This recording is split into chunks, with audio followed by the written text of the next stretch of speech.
Hello,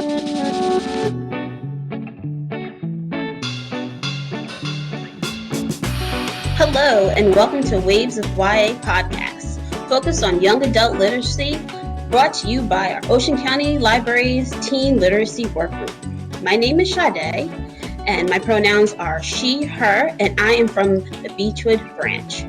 Joining me today I have, and you can introduce yourselves. My name is Kel Rowan. My pronouns are they, them, and I'm from the Toms River branch. My name is Maya Vanderbilt. My pronouns are she, her, and I also work at the Toms River branch. My name is Lexi. My pronouns are she, her, and I work at the Plumstead branch. All right, so lovely to have all of you here today. Today's episode is Diversity and YA. Over the last few years, there has been a significant increase in the visibility of diverse characters and authors in young adult books. This has presented an opportunity for more teens to see themselves reflected in books they read and for others to be exposed to those cultures that are different from themselves. Today, we will be discussing our favorite diverse reads, authors, and why diversity in YA is so important to teens. And, well, important to us too. So let's just go ahead and get started talking about this. Our first question is, why do you read diverse books? And I'm going to start with Lexi. Yeah, sure. So I read diverse books because representation matters. When I was in high school, I didn't really see myself represented in the books I was reading. And I think it would have made my teenage years a lot easier, or at least more bearable, if I had seen some representation and some validation through reading with people who identified like I did. Yeah, definitely. I also, growing up, really didn't see that much representation, and I definitely see a lot more now. How about you, Maya? I just really like learning about other people and other cultures. Reading more diverse books is a gateway into that. And it also helps to be able to suggest books to our teens that come into the library. If I read more books about characters that they might see themselves in as well, you can always find somebody that you can relate to on some level that may not look like you or comes from a different background. And I like that. Exactly. And how about you, Kel? It's the same for me for a lot of the other reasons that others spoke about. I like being able to see myself reflected in the books that I read, and it's nice to just be able to see somebody going through the same things that I went through, either like now or as a teen. It's just nice to have somebody to relate to. I also think it's nice to read books that have people that are different than us in them, because so much of the media that we see online is curated only to our specific search habits and our experiences and things like that. So we might not see it as much in our phones or on TV. So seeking out in books is like a really great way to just get to know other people and what their experiences are like. Exactly. I agree with all of you. Diverse books really do give us a great perspective of other individuals' backgrounds, and I enjoy reading them just for that reason alone. Obviously, other reasons, but definitely that one. So, the next question I have is, what kind of diverse reads do you gravitate towards? And Maya, how about you start that one out for us? I tend to gravitate towards fantasy, romance, mystery, and realistic. Kind of all over the place. But those are the genres that I specifically try to read, and then I look for characters in the genres that either look like me or have similar experiences to me or don't. And it's also nice to find diverse characters in books where they're not necessarily the main character, but they end up kind of taking over the story because they're such a complex character. They're really well written. Those are my favorite books. So, how about you, Kel? I also love diversity in fantasy novels specifically, just because I feel like fantasy novels typically have a lot of the same characters. So it's nice to see a fantasy novel that brings in a lot of different diversity. I feel like they're trying a little bit harder to create a more interesting story about bringing in different identities and then also cultures. So when they're pulling on different cultures, you're getting different storylines than the traditional vampire dystopian or, you know, those kinds of things that we see a lot. Obviously, I gravitate more towards LGBTQ diverse reads because I'm part of the community, but I do like to seek out those diverse fantasy novels And then I really like to see diversity in books where it's not all about the person's diversity. It just happens to be part of their storyline that they have one of those identities, instead of it being all about them coming to terms with their identity or struggling with it and things like that. Yeah, and I definitely have seen more of an increase in diverse characters in fantasy. And I think that's something great that's, I feel like, has recently happened in the last few years that I've been enjoying, because I never really read fantasy, and some of the characters and the covers of the books have drawn me in, and it's definitely something cool to check out. They are doing an excellent job with like the fantasy covers representing other diverse characters. So many different ones that I've been really impressed by recently. So I just wanted to say that I agree on that one. Yeah, definitely.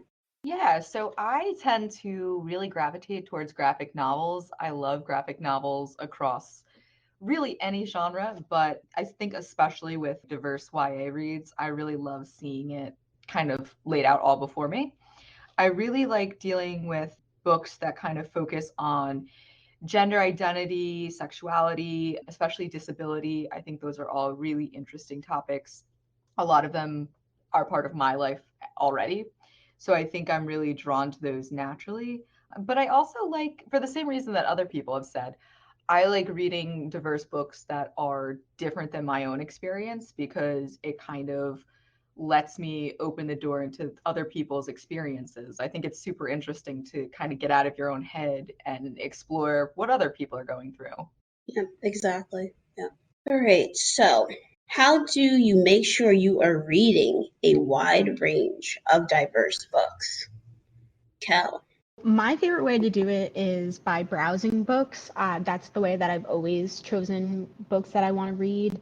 I remember coming to this library when I was younger, and I would just walk through the stacks, just check out the new books, and just pick up anything that had an interesting title or an interesting cover instead of seeking out anything specifically. So I just like to go through and making sure that I'm picking up books that have diverse titles or diverse people on the covers, or I might get the vibe that they're going to have a diverse character.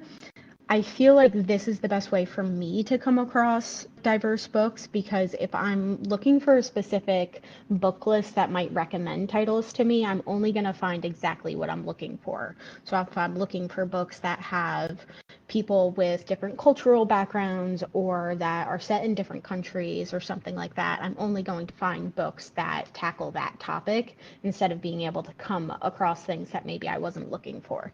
Yeah, I thought I was the only one that still went to the library and browsed the shelves, because that's sometimes the greatest way to just, It really you know, is. see what's out there. Like sometimes I'm like, this book has been out for 2 years. How did I miss this? Just Yeah. and sometimes you just find some great eye-catching stuff. So I definitely get it. Definitely. How about you, Maya?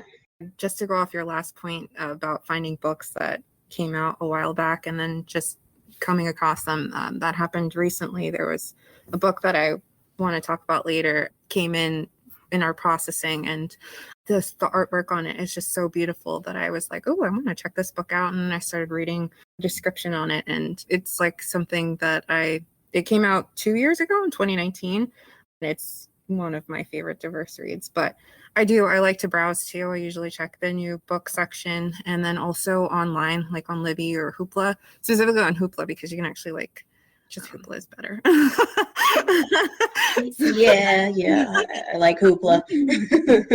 Especially for the graphic novels too. So I don't know, like I said, I read lots of different genres, and so I just look in those genres most of the time. And then I also try to make sure that I'm reading for different protagonists. Like I realized most of the protagonists that I read are female, and so trying to make sure that I also read about male protagonists. And thinking about it, some of my favorite diverse reads are about male protagonists, like Dante and Aristotle Discover the Secrets of the Universe, Frankly in Love, Punching the Air, and though they're middle grade books, New Kid and Class Act by J. Kraft are two of my Good favorite ones. graphic novels. Yeah.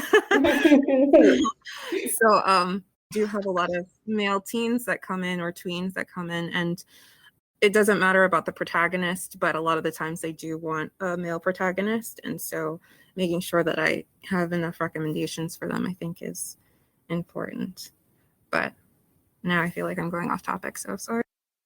No, you made a great point. And I think I always end up reading books about, female leads. And lately I've been reading more books too about male leads. And I just started reading this book called The Taking of Jake Livingston by Ryan Douglas. Yes, That looks Douglas. so good. And oh man, I don't know, I read like over 100 pages like last night, and I was like, this is so creepy, but I just kept reading it. And it's like about a guy, and he's a medium and he's seen all these ghosts. I mean, it's so good.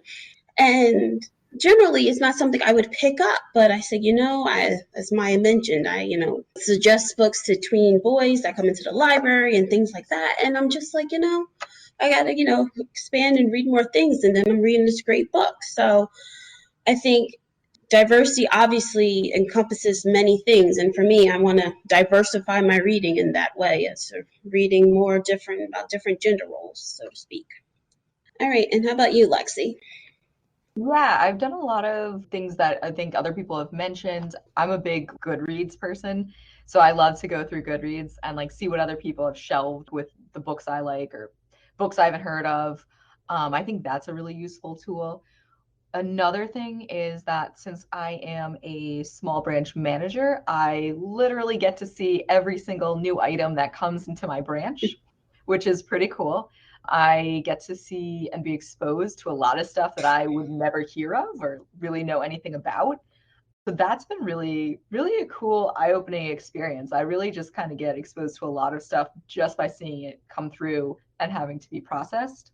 Yeah, and I think someone else mentioned this, but I'm very like visual based. So I think seeing library displays also is really great because it's helpful to see what we already own, what we already have, and then kind of focus on, looking up those titles. Yeah, definitely. Library displays are great for seeing new books and things like that. What are some of your favorite diverse authors, Lexi? Ooh, see, this is a hard question. I have a lot of really favorite diverse authors. I will keep it short. So, like I said earlier, I'm really drawn to graphic novels. So, a lot of my favorite authors have to do with that. But I will say, so a few of them that I really have loved. I really like Grace Ellis, who does the Lumberjane series. I love those; that are really good. Mariko Tamaki, I really love. She does amazing work. Her books and her art, it just go together so well. They tell a really, really cohesive story. I really also like Molly Ostertag. I think that she's done a lot of cool stuff. She has a book that just came out, a graphic novel that has to do with sexuality that is really cute. It's just came out. The art is fantastic. To be brief, those are a few of my favorite ones right now. I want to read more graphic novels. And I'm like, as you're talking, I'm just like writing them down. I'm like, yep. Yeah, because graphic novels, they have such great stories and the visual. I mean, they just have it all. So, and then to have like great diverse authors to add to them, it's just a whole deal there. All right, how about you, Kel? My favorite diverse authors are authors that I like, obviously, for the books that they write, but also because I like them as people. And so this will make a little bit more sense when we go into the next question. But they're just really cool people, and I like, interacting with them and seeing what they're doing online. But some of my current favorites are Angie Thomas, Tomi Adeyemi, Aiden Thomas, and Phil Stamper. So they're all just great. They do books that are based around people of color and then also LGBTQ topics, and they're all really creative and write in different genres. So I really appreciate their diversity across them as people as well. Very nice. I know a few of those, but we'll have to chat later because, like I said, I'm writing everyone's suggestions, and I guess I'll be up reading until the end of time, which I'm totally fine with, just letting everyone know. Okay. How about you, Maya? My favorites are, I love the Yoons, Nicola and David Yoon, Elizabeth Lim, Elizabeth Acevedo, Rashani Choshki, and Jerry Craft. They all write different genres: realistic, romance, fantasy, novels in verse, and graphic novels. And the nuance in a lot of their novels, talking about their characters' experiences, and the side characters too. I don't know, they're some of my favorites. I don't stalk them. I don't follow them on social media or anything though, but I do enjoy trying to find more of their novels and trying to read them. So. Oh, you named some good ones. Yes. Wow. Bravo. Yes. Okay. What are your current favorite diverse reads, Kel? My current favorites are also just like my all-time favorites. So the first one is Children of Blood and Bone by Tomi Adeyemi. It's just absolutely amazing in terms of diverse fantasy books because she draws on African folklore to create her system of magic and all of the folklore that's present in the novel. And I just love that there's not a single white character in the book, which is not common for fantasy books typically. So it was one of the first books that I ever read that got really creative and it was just really refreshing. The other one that I love is Snapdragon by Kat Lay. She writes graphic novels, and this one's it's a short graphic novel. It's middle grade, and I like that there's a lot of diversity in it, but it's not the focus of it. So it talks about gender presentation and identity, race, and class, but it's more of like a fun story and it has like a witch in it and stuff. So it brings those things in without focusing on them, which is always nice because those things aren't necessarily all that's important about us. And then my final plug is for Aristotle and Dante Discover the Secrets of the Universe, because that book, without fail, just gives me the chills and makes me cry. And it's about two gay boys, and it's just really good. And the second one will be coming out soon. So that's really got me excited lately. I love that book as well. And I will say that you can get the audiobook version through the library, and Lin-Manuel Miranda is the one that narrates. It's Yes. excellent.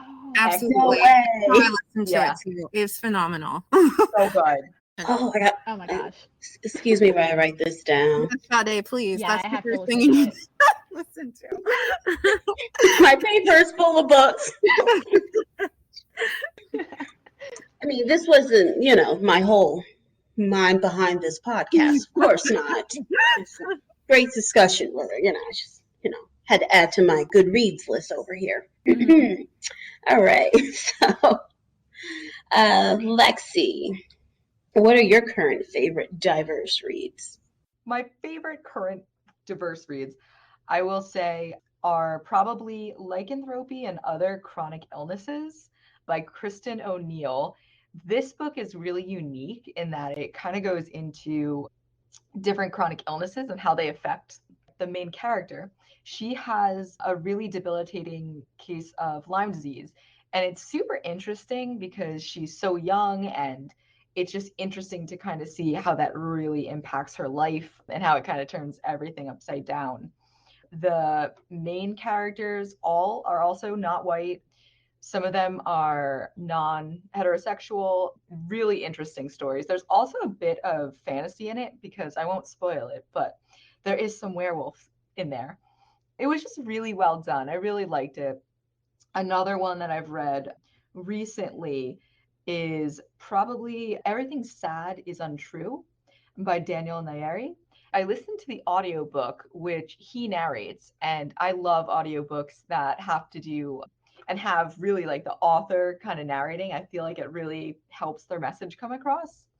This book was so good. It was so, so good. It was a really easy read. I went through it really quickly. It has a lot of things going on and a lot of diverse issues that he tackles through different stories. And it's a really interesting read. It deals a lot with immigrant status and growing up and being different. I mean, the author discusses in the book, main character is from Iran and moves to rural Oklahoma. So you really couldn't be much more different than that. It was just a fabulous read. It was really well done. And then I guess the last one I'll mention is, this is a bit of an older one, but That One Summer by Mariko Tamaki and Jillian Tamaki they're work really well together. And I think this book is one of those books that still kind of stops me, even though I've read it several times. It's a graphic novel, but there's just something so disquieting and interesting about the artwork and the color tone they used. It's really good. Has a lot to do with dysfunctional family, different situations that come up as a teen. Super interesting. Would highly recommend it. I think for now I'll stay with those and mention that. I'm telling you, Lexi, these graphic novels you're naming, like, you make me really just want to read so many graphic novels. They're so good. Okay, Maya, how about you? Okay, so I came prepared to talk about at least two. And the first one was the one that I came across while it was being processed as a new book in the library. It came out in 2019. It's called This Time Will Be Different by Misa Suguru. And it's about CJ Katsuyama. She works in her aunt's floral shop, and floral arranging is the only thing that she believes she is capable of doing. This book, I just loved it so much. CJ's mom works for this company, McAllister Enterprises. The McAllisters have this huge negative history in her town, in that they were buying property from Japanese Americans as they were going into internment camps during World War II. And some of the property was, in fact, her family's flower shop. And they eventually got it back, but the flower shop just hasn't done well financially ever since. And her mom is trying to resell the flower shop back to this company because it's currently owned by her aunt, but it's just her mom's been keeping it afloat financially, so it's not successful to her anymore. And it triggers CJ on going on this protest about the fact that her high school is named after this racist family that has so much negative history with Japanese Americans, not just her family, but other Japanese Americans in the area. And her deciding that this was something that she was passionate about and something that she wanted to fight for. The novel just goes through so many things. It talks about teenage pregnancy, her best friends in the LGBTQ community, and in their high school, she wasn't really accepted at first. And the girl that she was interested in wasn't ready to come out. And so it's about CJ trying to figure out whether or not she can trust this girl or not anymore because she hurt her best friend in the past. And it's just about messy teenagers. Most of the characters are of color, biracial, or queer. And it's about romance and finding yourself and teen pregnancy and abortion and flower magic. And there's just so much going on in this book, but I loved it. And I listened to it on audiobook, and the narrator's dry humor is perfect. So I highly suggest it. And then the other book that I read actually also came out in 2020, but I just read it recently, and it's Clap When You Land by Elizabeth Acevedo. Man, I love this book so much. And like, it's beautiful. I listened to it on audiobook, and Elizabeth Acevedo narrates one of the characters, Yahira, and then the other narrator narrates for the other main character, Camino. And they just did such a wonderful job. The lyricism, the cadence of both of the characters, the way they speak, the emotions. I was crying like so much reading this book. And it's about two girls, Yahira, who lives in New York, and Camino, who lives in Santo Domingo in the Dominican Republic. The story opens with Yahira saying goodbye to her father for the summer. He's going down to the Dominican Republic. And Camino is waiting for her father to come back to her in the Dominican Republic. Only he doesn't make it because his plane ends up crashing in the middle of the Atlantic. And as she's preparing for his funeral and gathering up the pieces of her life, she realizes that she's been contacted by this other girl that she's never met before that has the same last name as her and looks exactly like her father. And it does a really good job of exploring Dominican versus Dominican American culture and the hardship of belonging to a group but not necessarily belonging. And that was something I could relate to because being African American, I look like a lot of other Black people, but that doesn't necessarily mean that we've had the same experiences growing up, sometimes feeling ostracized because of it. And so that was something that is explored in this book. It deals with grief and betrayal, messy families. Speaking of love, Yahira is also an LGBTQ community, and her relationship with her girlfriend is absolutely adorable. I love them so much. And even though it's not like a huge highlight in the book, it's just the moments where they're in there, it's perfect. It talks about classism, human trafficking, prostitution, teenage pregnancy, and discrimination. And it's done as a novel in verse. And I thought it was done so well. And then, again, I think I mentioned before, I listened to it on audiobook and I highly suggest it. Whoa. Yeah, what a good pitch. Whoa. Excuse me, I just have to put this on my Hoopla account real quick. Okay. So, Oh, actually, those were on Libby. Libby is good. oh, Libby, it's on Libby. Okay. Yeah. You said the audiobook. Okay. Yeah. Wow. That sounds amazing. They were great. I'm sold. Yay! Please let me know what you think when you read them. Yeah. Wow. Yeah. Okay. That the last one, clap when you land. Clap when you land. Oh, Wow. Okay. Sounds like it has so many different dimensions in it with culture and personal life and just everything. Wow. Okay. Yes, be prepared to cry. All right, I don't have my tissue. Okay. Thank you. So, the next one is, do you follow any diverse authors on social media? If so, does this help you connect with their work if the diverse identity is not one you belong to? Lexi. So yeah, definitely. I definitely follow some people that I really admire on social media. I think it definitely helps me connect to their work because it makes them and their identity that much more real to me, that I get to connect with them on this other platform. I think that it especially is impactful for me if it's not like something that I'm directly involved with or a part of a community within my own life. I love seeing kind of people's like personal ins and outs of what their day to day is or what moments they choose to put on social media, whether that's to celebrate or commiserate or whatever. I think it's a really powerful tool. It also, to me, and I would love to hear everyone else's opinions on this. To me, it makes them feel like incredibly accessible. I think it makes them seem as if they are maybe not like a friend, but maybe someone that, I don't know, you could talk to in like a class or a coworker or something. It just, I don't know, to me, it makes them that much more real of a person. I think that it is just something, and I'm not a huge social media person, but I definitely think that following like and connecting with diverse authors is something that I really like. Yeah, I definitely agree. And when we had Crystal, I'm gonna say her name wrong, Crystal Maldonado. I think I'm probably saying that wrong. She wrote Fat Chance Charlie Vega. Yeah. We had her for Dive into YA, and I actually watched it and listened to her and everything before I even read the book.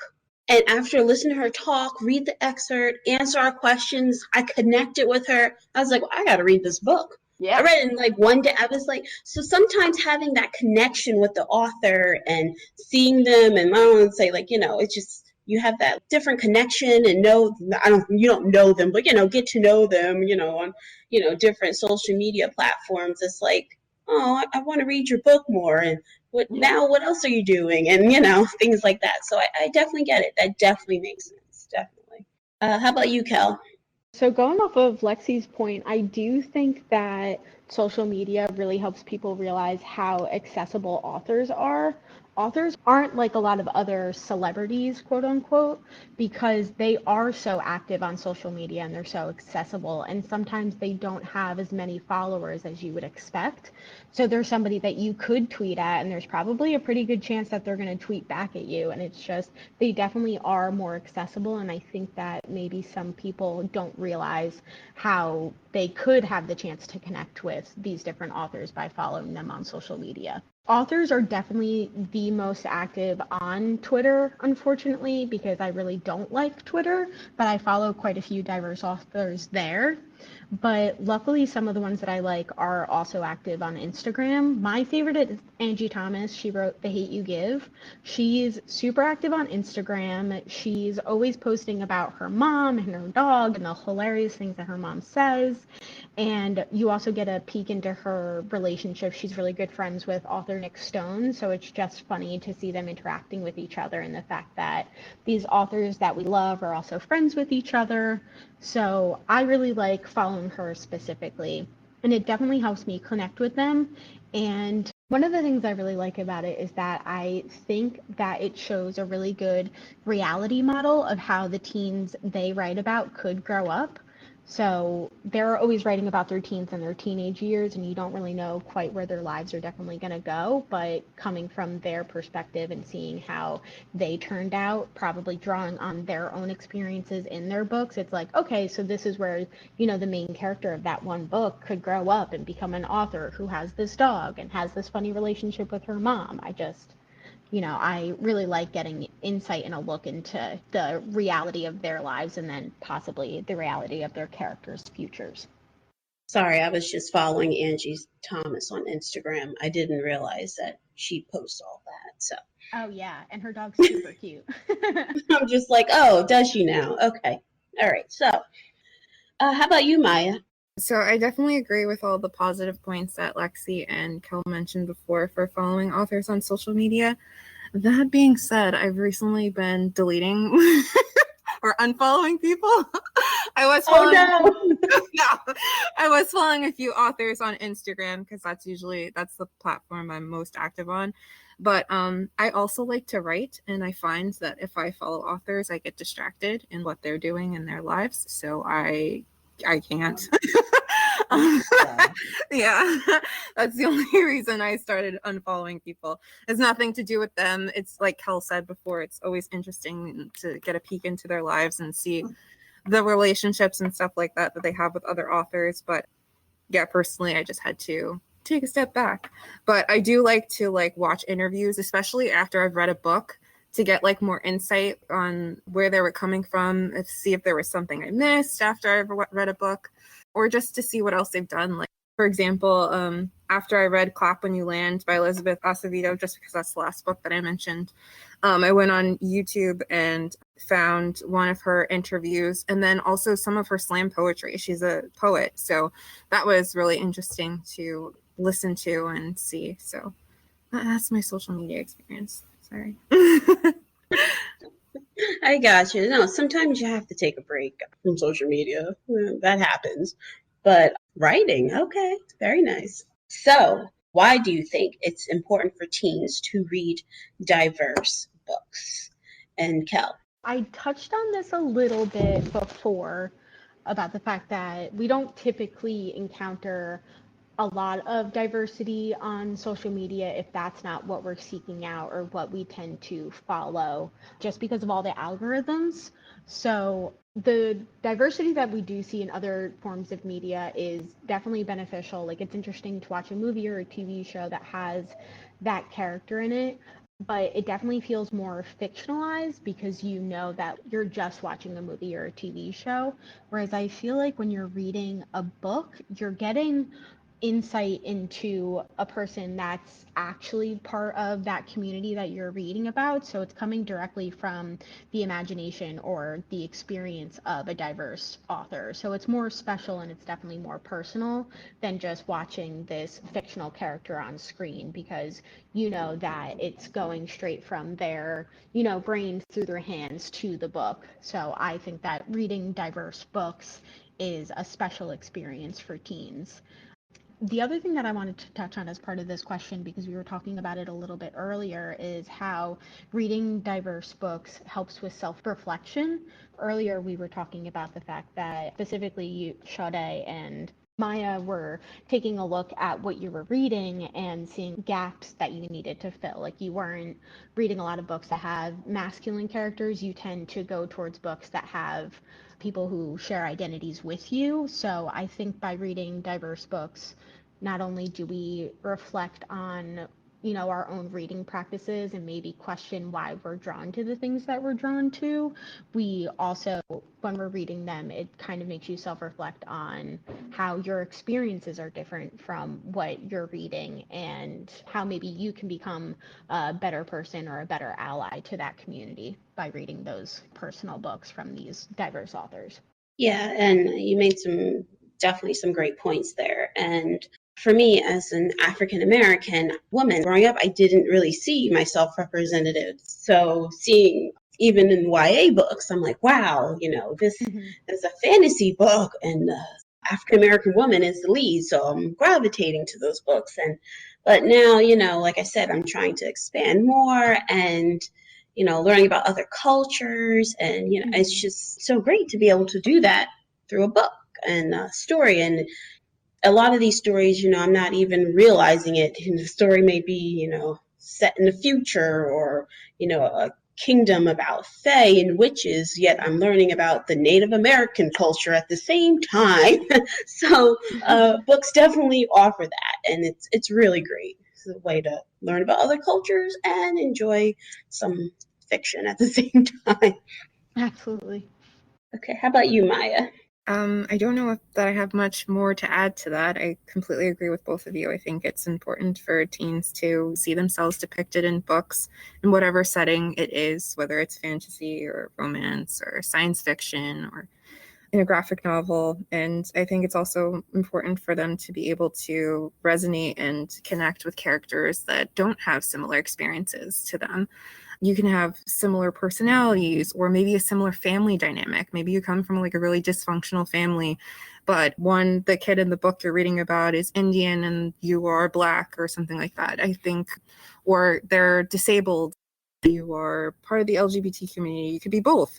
The intersectionality, there's so much there that you can experience in books. And so I feel like it's really important for kids to just explore and find characters that they connect with, find stories that they connect with, whether it's different from their experience growing up or not.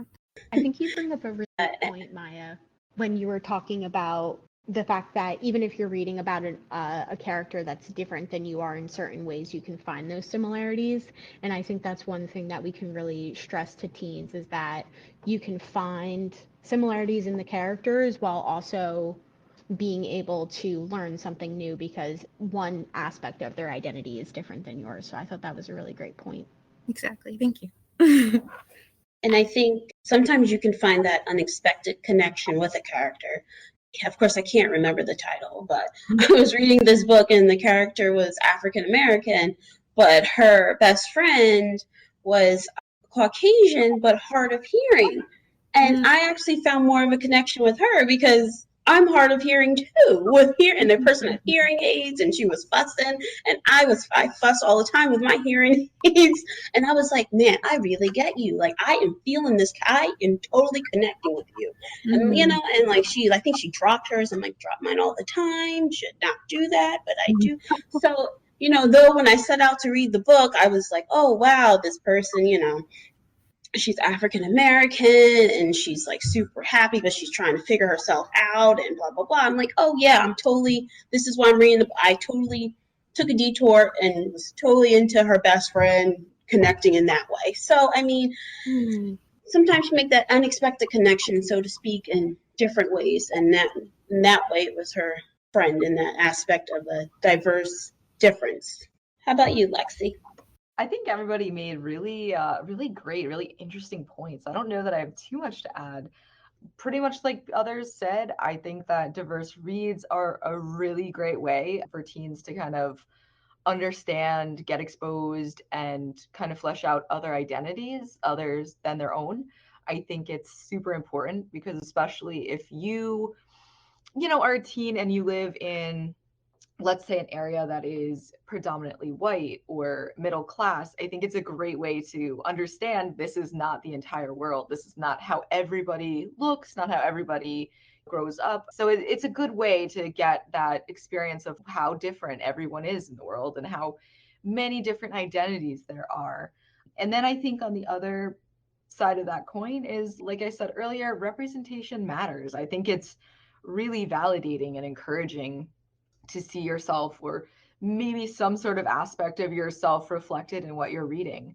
So I think that it's great for a bunch of different reasons other than I also think diverse reads are incredibly interesting. Exactly. Okay, so our last question, which I think is extremely important, is what's your next diverse read? And I had mentioned earlier, the one I am currently reading right now is The Taking of Jake Livingston. And I talked about it a little bit. He's a 16-year-old and he sees dead people everywhere. He can't decide what's worse in his life, being a medium, where he's forced to watch the dead and they play over and over the last minutes of their life in like a loop. So he constantly sees that over and over again. And also, he is one of the few Black students at his prep school, and he has to deal with racist teachers and students. So he's got a lot going on. Usually, the ghost that he sees doesn't bother him, but all of a sudden, one does. So he's got a lot going on. It's really good. Like I said, I read a lot last night. It's kind of creepy. Actually, it's pretty creepy, but it's really good. So that's what I'm reading, and you should definitely check it out. So how about you, Lexi? What are you reading? I am one of those people that have a huge to read pile that constantly grows. So this has been suggested to me like 50 different times by 50 different people. I need to read Laura Dean Keeps Breaking Up With Me. Let me know if anyone in this group has read it. I keep hearing about it, but I've never actually gotten to it because my list is long and that's just kind of how I go. But yeah, so that one is something that I'm really looking forward to reading. I have heard a couple people mention that, but I haven't read it. But some people told me to read that one too. So I guess I should put that to the top of my pile too, I guess. Okay, how about you, Kel? Yeah, so that one is definitely on my to read list too. It's You too. basically any LGBTQ book from like the last 2 years is on my to read list, but that's towards the top. But two diverse books that I have my eye on that I'd like to read next. Earlier, I did mention that Aristotle and Dante Discover the Secrets of the Universe is getting a sequel, so that's Aristotle and Dante Dive into the Waters of the World. Comes out on October 12th. I'm super excited. I'm definitely going to read that one. And then I really want to read We Are Not Free by Tracy Chi. I actually took quotes from that book for some like book talks I was doing, and the quotes were just so beautiful, and it gives a unique perspective on Japanese internment camps during World War II with the fact that teens are at the center of the story. So I just was definitely pulled in by the quotes of that book, and I definitely want to read it. Okay, how about you, Maya? I am looking forward to reading Six Crimson Cranes by Elizabeth Lim. She was actually one of the Dive into Hawaii authors that was here back in July, and I got to interview her. She was wonderful. She's one of my favorites because she does a lot of retellings or dives into East Asian mythology. So Six Crimson Cranes is supposed to be about, I love retellings. I'm sorry. Fantasy retellings are my favorite. So Six Crimson Cranes is supposed to be a retelling of the Grimm brothers, The Six Swans, and it's supposed to be set in East Asia. It just gives me like Hayao Miyazaki vibes, and I'm so excited. I don't know why I haven't read it yet. My brain has been like in a fog lately, but that's the one I plan on picking up next. Okay, great. They all sound like some great books, and I also added them to my list. And now, thanks to today, my list is really long, and I appreciate that.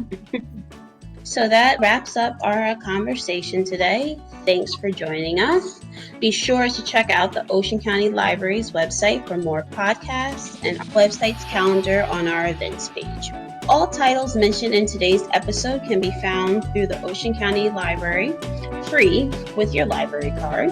If you have any reader advisory questions you would like to be featured on future episodes, please email us at wavesofya@gmail.com. Until next time, happy reading.